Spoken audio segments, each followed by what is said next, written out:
सन 1795 सतनाम पंथ की स्थापना के बाद बाबा गुरु घासीदास जी के लाखों अनुयायी थे। गुरु बाबा घासीदास जी जहाँ भी जाते सैकड़ों लोग उनके पीछे पीछे चले आते। बाबा गुरु घासीदास जी ने जब देखा कि पूरे मानव समाज में धार्मिक कर्मकांड, अंधविश्वास, जातिवाद, लिंग भेद, छुआछूत, बलि प्रथा, सती प्रथा जैसी कुप्रथाएं पूरे मानव समाज को जकड़ा हुआ है, इन सभी अंधविश्वास और कुप्रथाओं को समाज से दूर करने और सतनाम का प्रचार कर समाज में शांति स्थापित करने के लिए बाबा गुरु घासीदास जी ने पूरे छत्तीसगढ़ की यात्रा करने की सोची और अपनी यात्रा प्रारंभ की। जिन गांवों की उन्होंने यात्रा की, उन्होंने वहां की जन समस्याओं को दूर करने का प्रयास किया। उनकी इस प्रकार की यात्रा को छत्तीसगढ़ी भाषा में रामत या रावटी कहा गया। रामत शब्द रावटी से बना है, जिसका अर्थ है किसी स्थान पर ठहर कर लगातार धर्म उपदेश देना या सभा करना या पड़ाव डालना होता है।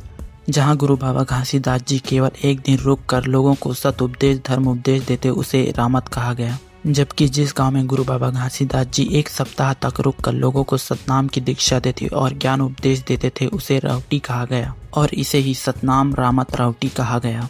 रामत रावटी की शुरुआत बाबा गुरु घासीदास जी ने किस सन में किया, इस पर लेखकों के बीच कई मतभेद हैं। सतनाम धर्म ग्रंथ सतसागर के अनुसार रामत या रावटी की शुरुआत बाबा गुरु घासीदास जी ने सन 1803 में गिरौत में किया था, जबकि डॉक्टर हीरालाल शुक्ल अपनी किताब गुरु घासीदास संघर्ष, समन्वय और सिद्धांत में लिखते हैं कि रामत रावटी की शुरुआत बाबा गुरु घासीदास जी ने भंडारपुरी धाम से 1830 में किया था। लेकिन यह सच है कि बाबा गुरु घासीदास जी ने सतनाम पंथ की स्थापना के कुछ वर्ष बाद एक यात्रा पर निकले थे, जिसे सतनाम रामत रावटी कहा गया। यूँ तो बाबा गुरु घासीदास जी ने छत्तीसगढ़ के कई गांवों की यात्रा की और रावटी लगाया, लेकिन उनकी 9 रावटियां ही प्रसिद्ध हैं और उन 9 रावटियों की अलग अलग कथाएं हैं। तो चलिए उनके 9 रावटियों के बारे में विस्तार से जानते हैं। उनका प्रथम रावटी स्थल था चिरईपदर, बस्तर जिला। गुरु घासीदास जी ने अपनी यात्रा गिरौदपुरी से शुरू कर सोनाखान जंगल से होते हुए बस्तर जिला के चिरईपदर गांव पहुंचे। ये गांव छत्तीसगढ़ और उड़ीसा की सीमा पर स्थित है। यहीं पर बाबा गुरु घासीदास जी ने अपनी प्रथम रावटी लगाई थी। इस स्थान पर बाबा गुरु घासीदास जी ने नारी समाज पर हो रहे अत्याचार का विरोध किया। उन्होंने सती प्रथा का विरोध करते हुए विधवा विवाह की परंपरा को प्रोत्साहित किया। स्त्री पुरुष के बीच किसी भी प्रकार का भेदभाव न करने का संदेश दिया। गुरु घासीदास जी ने स्पष्ट कहा कि स्त्री और पुरुष दोनों को एक समान अधिकार मिलना चाहिए। चिरईपदर गांव में गुरु घासीदास जी ने सैकड़ों लोगों को आध्यात्मिक ज्ञान दिया और सतनाम का पाठ कराया। इसके साथ ही बाबा गुरु घासीदास जी अपनी दूसरी रावटी स्थल की ओर प्रस्थान कर गए। बाबा गुरु घासीदास जी का दूसरा रावटी स्थल दंतेवाड़ा है। बस्तर के राजा की कुल देवी देवी दंतेश्वरी के मंदिर में पशु पक्षी सहित मनुष्यों की बलि देकर देवी का रक्त अभिषेक किया जाता था। दंतेवाड़ा की दंतेश्वरी मंदिर 51 शक्ति पीठों में से एक है। यहाँ की देवी का मंदिर एक कत्लखाने का रूप लेकर आस्था का नहीं बल्कि भय का स्थल बन गया था। गुरु बाबा घासीदास जी दंतेश्वरी मंदिर की कुछ दूरी पर ही जीव हिंसा रोकने और पशु बलि, नर बलि के खिलाफ लोगों को जागरूक कर रहे थे। उन्होंने जनता को उपदेश दिया कि कोई भी देवी देवता स्वयं बलि नहीं लेती, बल्कि स्वार्थी पंडित पुजारी देवी देवताओं के नाम पर अपने स्वार्थ के लिए बलि चढ़वाते हैं और मांसाहार करते हैं। जब ये बात बस्तर के राजा को पता चला तो वो क्रोधित होकर अपने सैनिकों को आदेश देते हैं कि जो व्यक्ति हमारे हजारों वर्षों की परंपरा का विरोध कर रहा है उसे देवी दंतेश्वरी के मंदिर में बलि चढ़ा दो। राजा के सैनिक गुरु घासीदास जी को पकड़ और रस्सी से बांधकर दंतेश्वरी मंदिर में बलि के लिए अंदर छोड़ देते हैं। गुरु घासीदास जी पूरी रात मंदिर के अंदर बंद रहते हैं। पूरे गांव में ये बात फैल गया कि बस्तर के राजा ने अपनी कुल देवी दंतेश्वरी माता को गुरु घासीदास जी की बलि दे दी है। अब गुरु घासीदास जी कभी वापस नहीं आएंगे।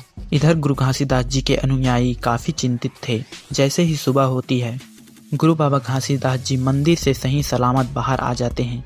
यह देखकर राजा और उनके सैनिक लज्जित होकर गुरु घासीदास जी के पैर पर गिरकर माफी मांगते हैं। यहीं पर गुरु घासीदास जी ने सभी को संदेश दिया कि जान के मरैया तो मारब आज, फिर कोनो ला सपना में मरैया घलो मारब आए। यानी गुरु घासीदास जी ने कहा कि किसी भी पशु पक्षी या मनुष्य की किसी भी जीव को जानबूझकर मारना तो हत्या है और किसी भी जीव को सपने अथवा सांकेतिक रूप से मारना भी हत्या के बराबर है। और इसी दिन से देवी दंतेश्वरी के मंदिर में बलि प्रथा हमेशा के लिए बंद हो गया। तीसरा रावटी स्थल कांकेर।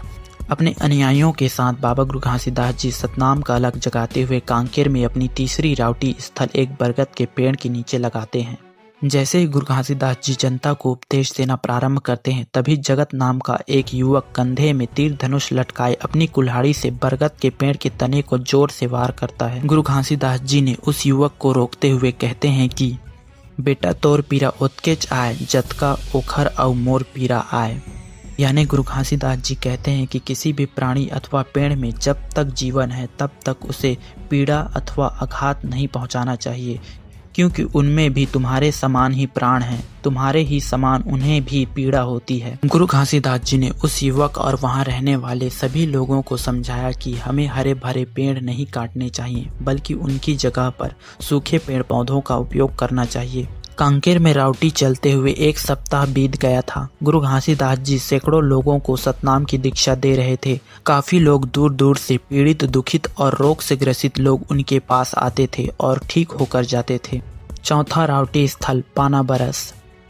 कांकेर की राउटी समाप्त कर अपने सैकड़ों सहयोगियों सहित सतनाम पंथ का प्रचार करते घने जंगल पहाड़ों को पार करते हुए पाना बरस गांव में गुरु घासीदास जी ने एक नीम के पेड़ के नीचे अपना चौथा राउटी लगाया। एक दिन एक विधवा महिला जो कि गौड़ जाति की थी, वे गुरु घासीदास जी के पास रोते हुए आती हैं और अपना दुख बताती हैं कि मेरे 3 बेटियां हैं, लेकिन मेरे वंश को आगे बढ़ाने वाला कोई बेटा नहीं है जो इन तीनों लड़कियों के शादी के बाद मेरी देखभाल कर सके। वो महिला अक्सर अपनी बेटियों को कोसती थी।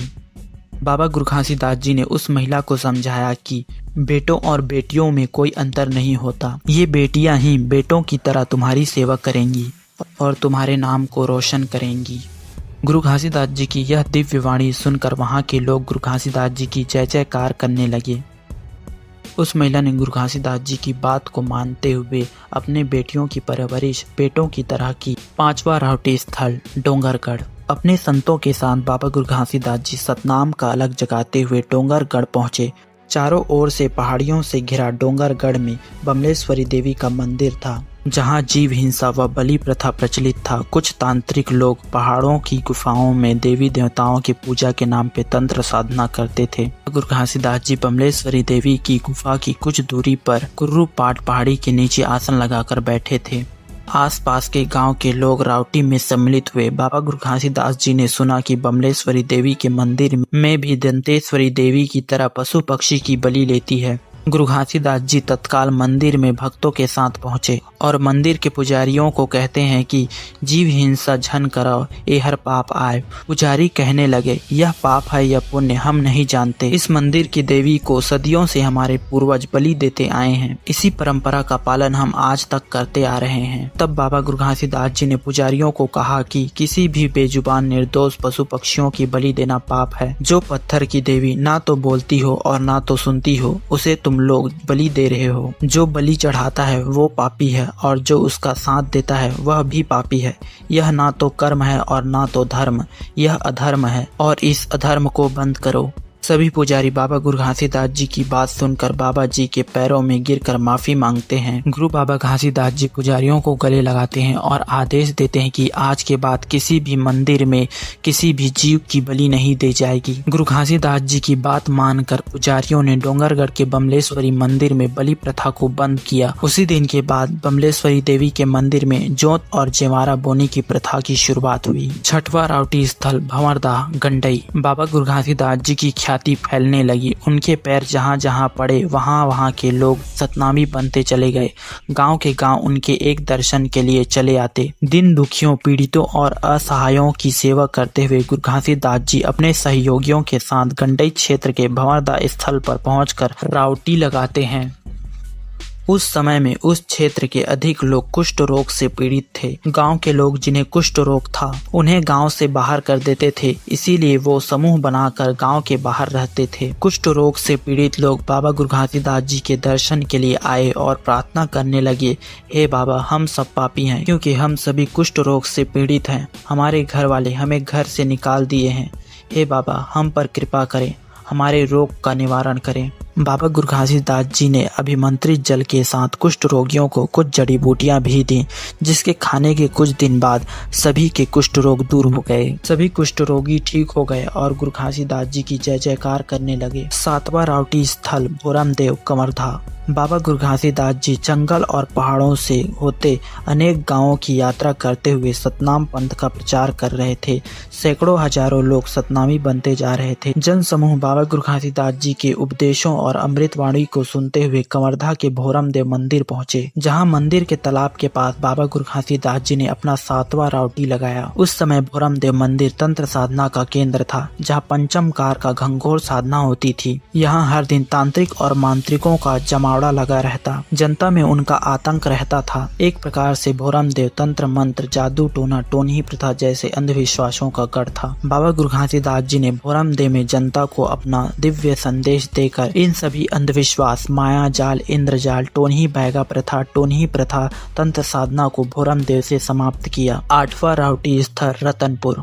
गुरु बाबा घासीदास जी सतनाम का अलग जगाते हुए कवर्धा से तखतपुर मुंगेली को पार करते समय सैकड़ों लोगों को सतनाम धर्म की दीक्षा देते हुए अपने अनुयायियों के साथ रतनपुर पहुंचे, जहां गुरु घासीदास जी दुल्हरा तालाब के आसपास पेड़ के नीचे बैठकर रामत की शुरुआत करते हैं। रतनपुर की राजकुमारी रत्ना देवी अपनी सहेलियों और दासियों के साथ बाबा गुरु घासीदास जी के दर्शन करने के लिए रामत स्थल में पहुंचती हैं, जहां बाबा गुरु घासीदास जी की सुंदर काया को देखकर राजकुमारी रत्ना देवी मोहित हो गई। बाबा गुरु घासीदास जी सर्वज्ञानी थे। वे राजकुमारी के मन में चल रही बात समझ गए। बाबा गुरु घासीदास जी ने राजकुमारी के मोह को दूर किया और राजकुमारी को विभिन्न सदुपदेश देकर मन के विकार को दूर किया।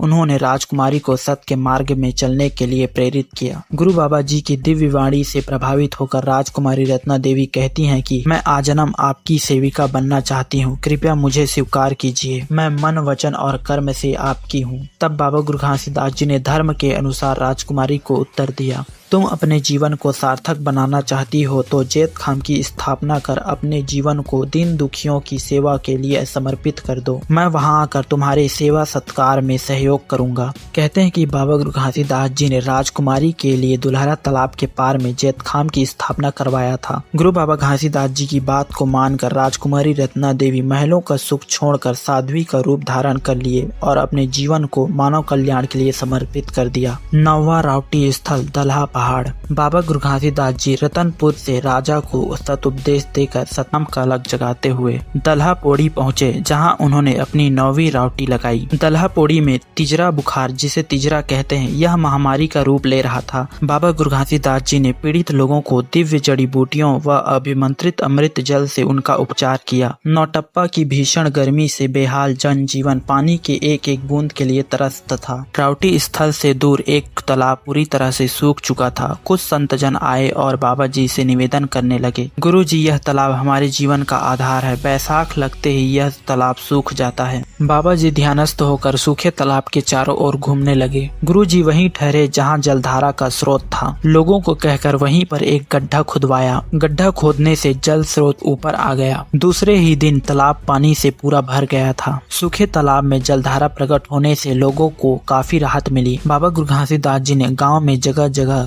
कुएं तालाब खुदवाने के लिए कहा। इसी संदेश को गुरु बाबा घासीदास जी ने छत्तीसगढ़ी भाषा में कहा, तय मंदिर मस्जिद गुरुद्वारा संत द्वारा झन बनवा, तोला बनवाएज बरहे तक कुआं तरिया बनवा, धर्मशाला बनवा, दुर्गम ला सुगम बना।